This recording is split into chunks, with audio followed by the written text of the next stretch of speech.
Hello, everyone. Welcome to the Golden Years, a show which is dedicated to inform our senior community.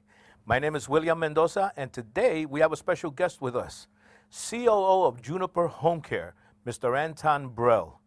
And Juniper happens to be our corporate contributor, so welcome, Anton. Thank you, William. Thank you for having us to Hartford Public Access Television.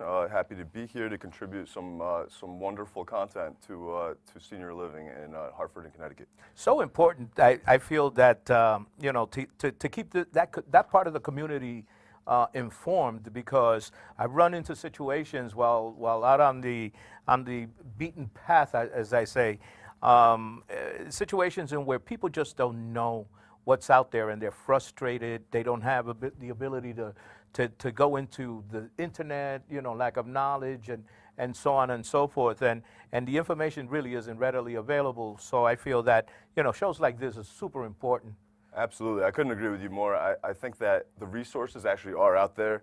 However, people aren't utilizing them the way that they should be, mostly because they're not aware of where they exist or how to find them and stuff like that.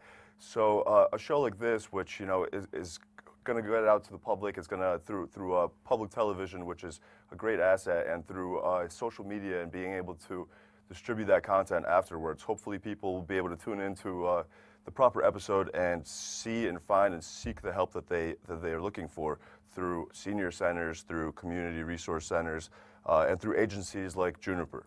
So let me ask you then. So why is senior home care so important? William, that is a great question, and that question can only be answered through pure sheer numbers. The population is getting older. Baby boomers just started hitting that age of 65 in 2011.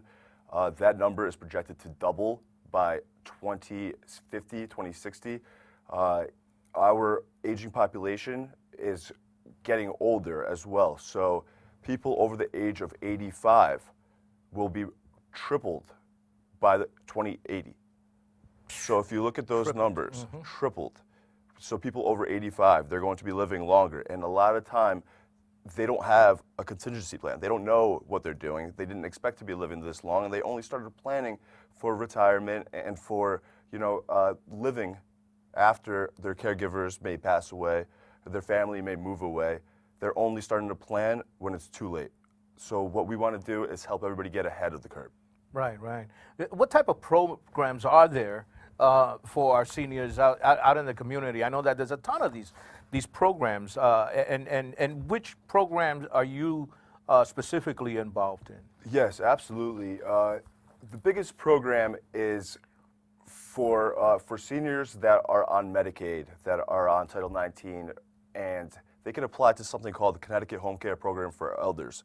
CHCPE for short. It is a program that is run by the state of Connecticut, and it allows seniors to get services such as Meals on Wheels, such as adult day centers, such as my favorite program, Adult Family Living and Foster Care.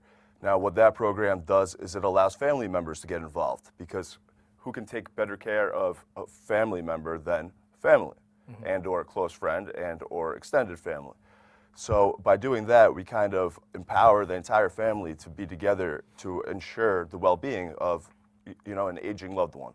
Other than that, there's also obviously the home care programs, companion programs, home modification that allows it makes it easier to stay in your own home versus going to, assisted living facility or a nursing home or something along those lines. Not to mention it's much cheaper, much more affordable. And on top of that, the newest thing and the biggest craze that's happening now is the aspect of technology, where nurses and doctors and agencies like ourselves can actually monitor the progress and the health of an individual inside their own home. Everything from getting notifications when somebody falls to monitoring their blood pressure and everything like that. The advancements are out of this world, and I think over the next 20 years, we will see that in order to kind of make up for the caregiver shortage, we're going to see a huge increase in technology and how we use technology to make sure that people are healthy and in their own home. You mentioned about getting ready and preparing, for aging, and that's one of the things that I've seen out in the community is that people have been trained in a way to get their affairs together financially. And they don't tell you, no, you need to get your affairs together for your health. Because once the health fails, your finances are gone.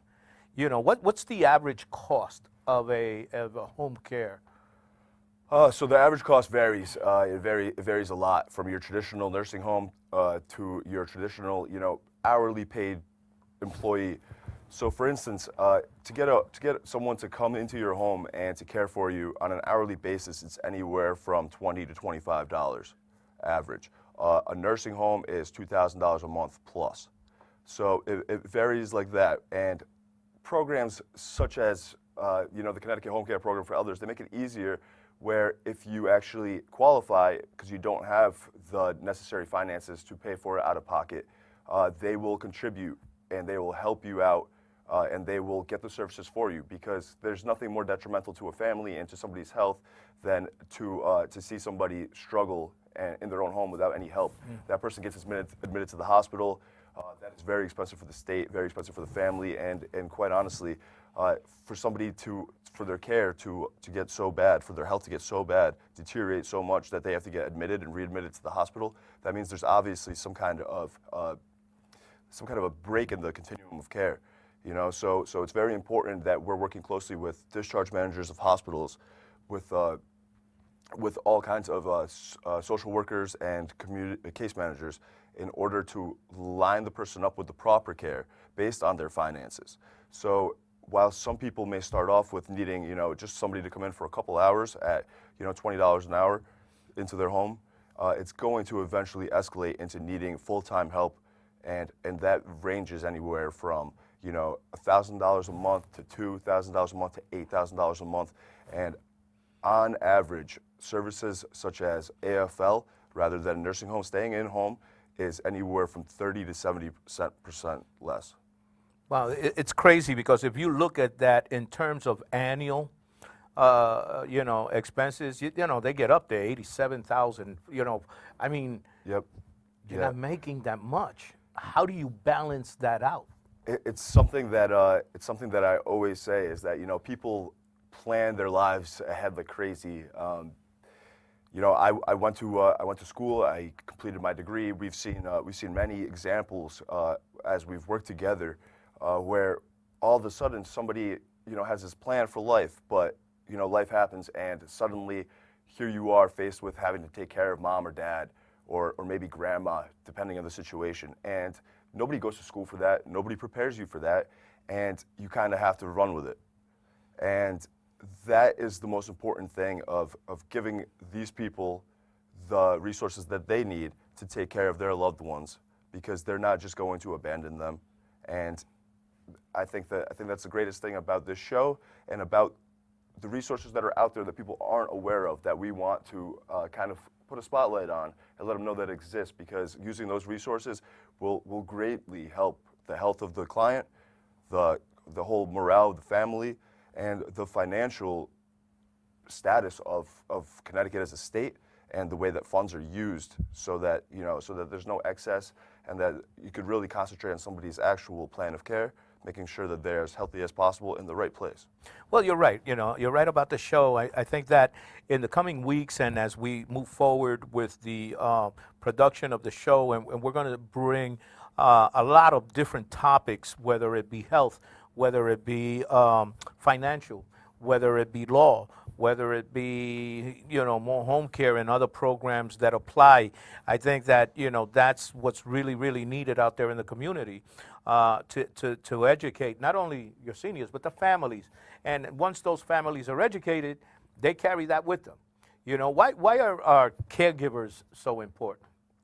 Caregivers are so important. Our company slogan is actually the best caregivers are family. And that is kind of like a twofold question or statement, and it goes two ways. We have programs where we have, an outside person coming into somebody's home and taking care of them, but we just celebrated 20 years in business in the greater Hartford area and in Connecticut. And over those 20 years, we've collected a ton of experience of who people are seeking. And the people that they are seeking to let into their actual home, are not strangers. They become part of their family. They have vested interest, not financially, but from a positive standpoint, that they want to see their client stay healthy. They become friends. They take care of. They know what they want, and they're able to give it to them.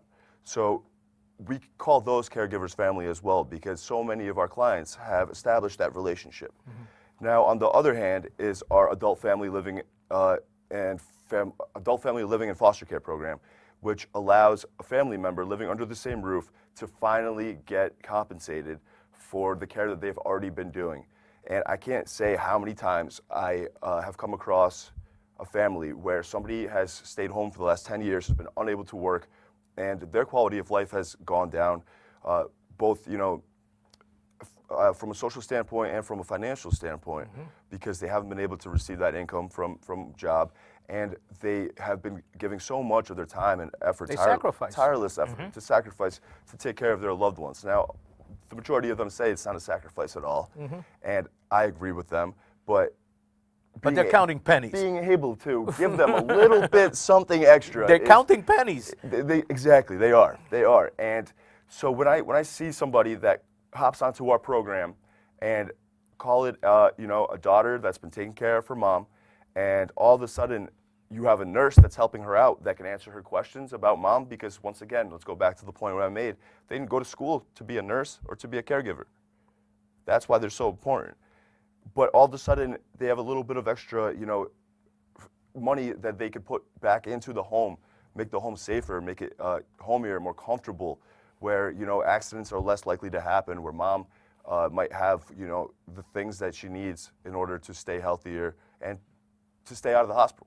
That's the whole goal. It's really incredible, because I took care of my mom for a number of years, but the program didn't exist back then. Correct. And not that she needed, because we pretty much said. However, there was some cases where the medicine was $200-300.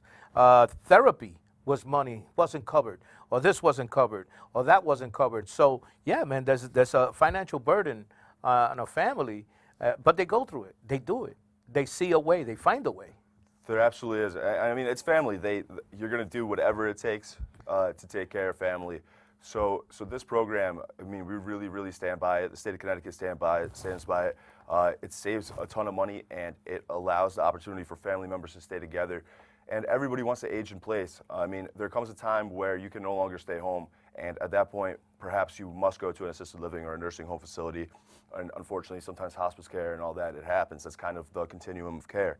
But today, as we talked about, the population getting older and older, but they're staying active enough where they could actually stay at home. Nobody's forcing people to go out there to go to a facility quite yet. People are trying to enjoy those golden years.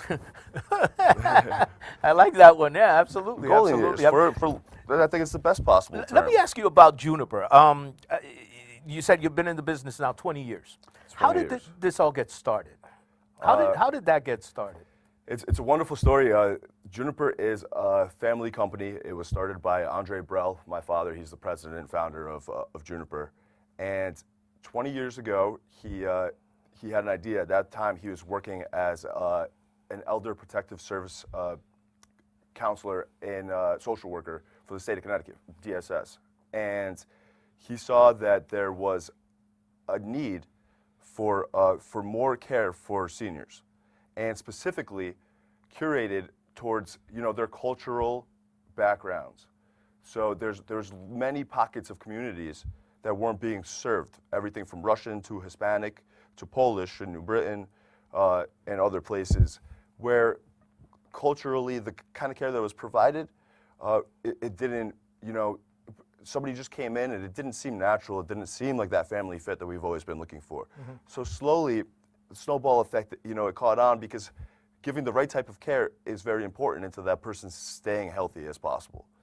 So we were able to expand our program into adult day centers. We have 3 adult day centers around the state.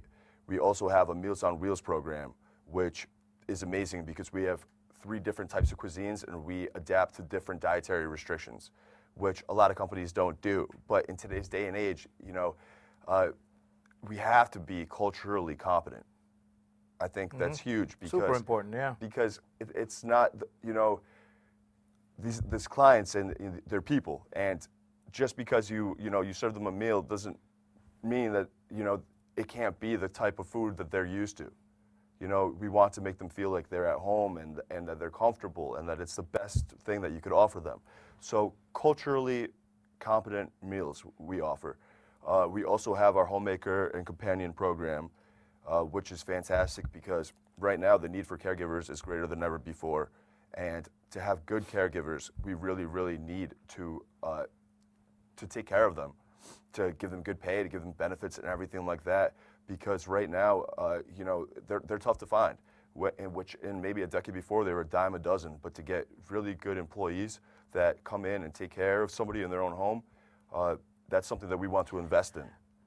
Other than that, we have the adult family living program that is statewide, that I keep talking about. And if you live under the same roof, That's a great program, though. If you live under the same roof as somebody 65 and over, a lot of people, like you mentioned, are already taking care of them, and they don't even realize that they could be potentially eligible for these amazing, amazing benefits, like getting paid, like actually having a nurse stop in, having office support, having access to a family learning center, which any questions you might have, we have a library of videos and tutorials that'll, you know, how to, you know, like how to take care of somebody in their bed, how to feed, how to bathe, all of those things that people, you know, they just don't realize that are existing. I was going to go there. What would, you know, so then tell us what, you know, what is the responsibilities of a caregiver? Because, you know, you run into instances where, yeah, they just come in and she'll clean and do that. I mean, is it specific or does it vary? Yeah, the responsibilities do vary. Each I guess,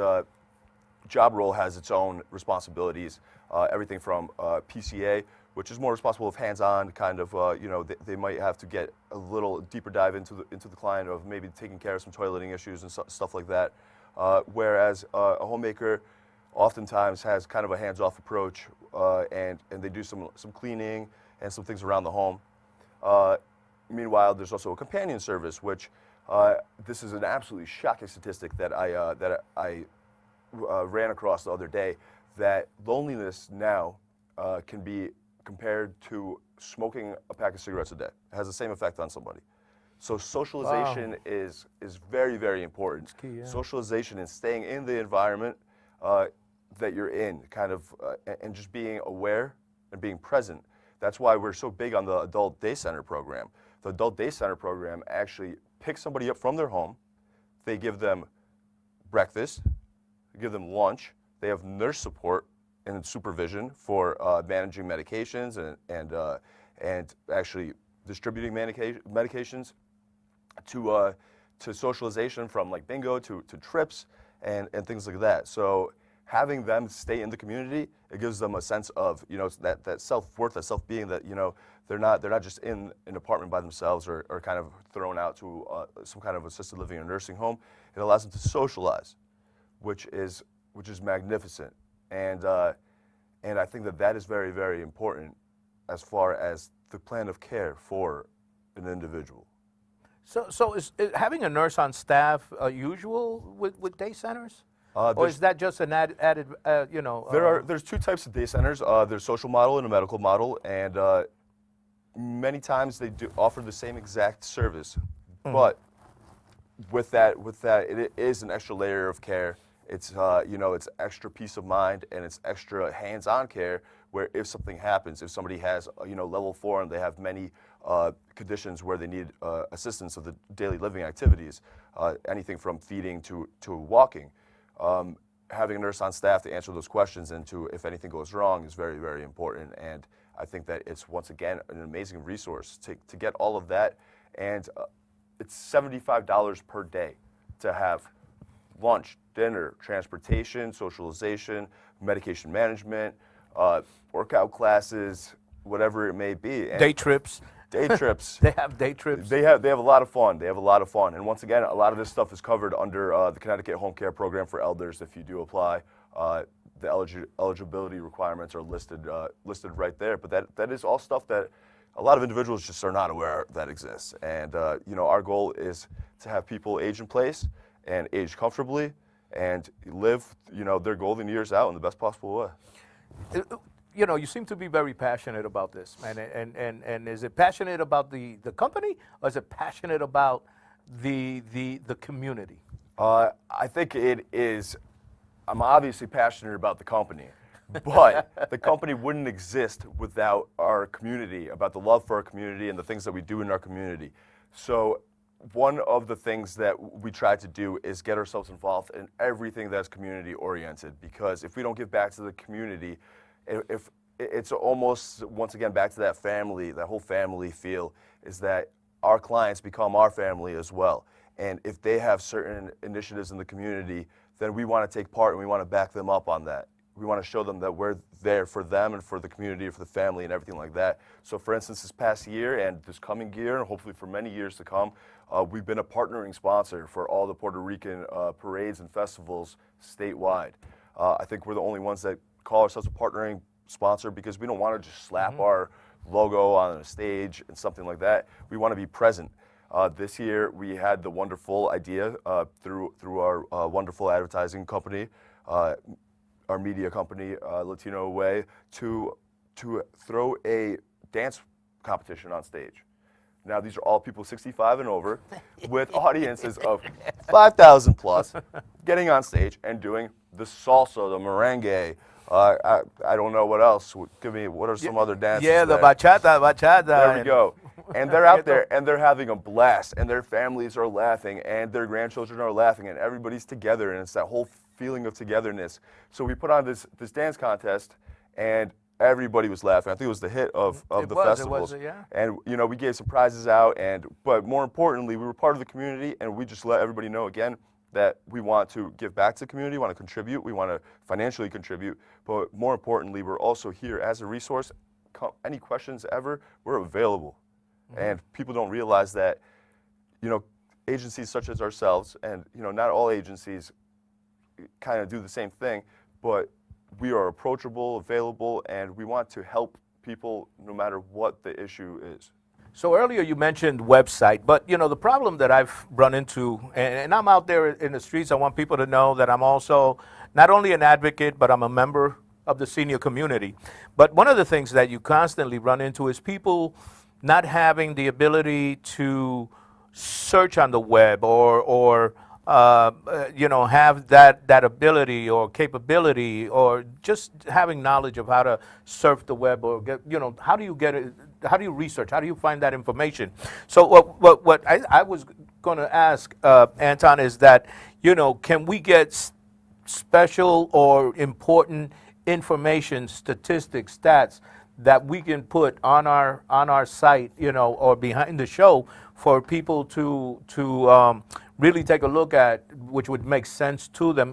What would you suggest in that area? What would be so important for them to really take a look at and be cognizant of? Well, just to begin with, as a prelude to what the issue is that the population is getting older, as we know, and that there's a shortage of caregivers. So in this past year, 43.5 million Americans took care of one of their loved ones. And that number is only going up. And this is unpaid care. They were the primary caregiver of somebody in their household. 25% of families in Connecticut, of households in Connecticut, have somebody 65 and over in that household. That number is only going up. And just as you mentioned, where do people find information? What are their resources? 35% of people in general in Connecticut said they have no idea where to find a caregiver, what to look for in a caregiver. So we want to let people know that these, you know, there are solutions. These things do exist, and they are things like, well, our website, which we will put, you know, make sure, and we already have a ton of resources there. That's juniperhomecare.com.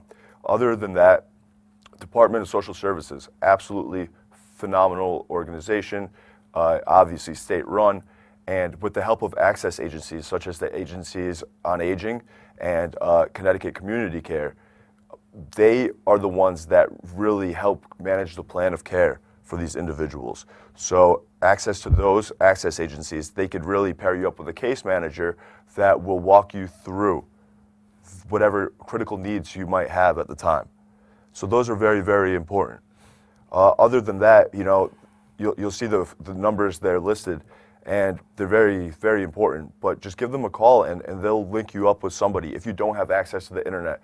If you do have some kind of access to the internet, you know, it's a wonderful opportunity to get back together with the family and to kind of talk about this stuff, because, you know, I think the statistic is that 75% of people want to work until they can't work anymore, and which is admirable, which is, you know, the way things are done in the United States is that, you know, the land of opportunity and kind of just work until you can't work anymore. But somewhere along that, you know, that path, you have to stop, take a seat with your family, and plan for the future. And elder planning is very, very important, and making sure that you have kind of made the assets available and kind of come up with a strategic plan of who's going to take care of mom, dad, grandma, whatever it might be, and that everyone's on the same page. That way, when something happens, and it can happen unexpectedly, you know, everyone kind of has a idea of how to approach the rest of the situation. This is a learning curve. I mean, for family in general, because if you're 50, taking care of an 80-year-old parent, you know, you're coming right behind them. And then your siblings or your, you know, your children are the ones that are going to pick up that slack, and they say, okay, we got to take care of mom. So this is a learning curve. This is super important, not only for the senior community, but for family in general. And with that, I say that programs like this, the golden years and understanding better living, is going to be really important in the coming weeks, and as you tune in to get more information from us. And I want to thank Anton Brell for being our very first guest. We broke the ice. Absolutely. It was and we're fun. going to get this thing going, man. Thank you so much, I feel- and we'll see you next time.